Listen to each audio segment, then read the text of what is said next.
How to use recovery time.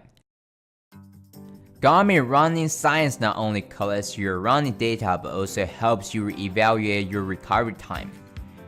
After training, if your device is compatible with the recovery time feature, which you will see revealing on your watch.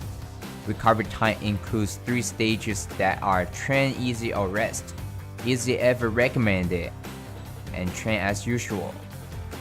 Time range is up to 96 hours. The time above is an estimated number. It doesn't mean you can't do any activities during this period. In fact, it is the number of hours before you will be back near 100% and capable of performing a hard workout or running a race.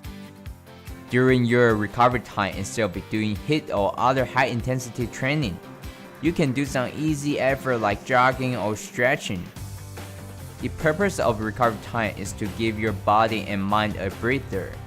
Taking a break helps you accomplish a longer journey, and the active rest is also more important than a passive rest.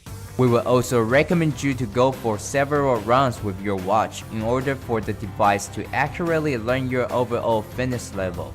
Once it is established, subsequent recovery time results are more accurate.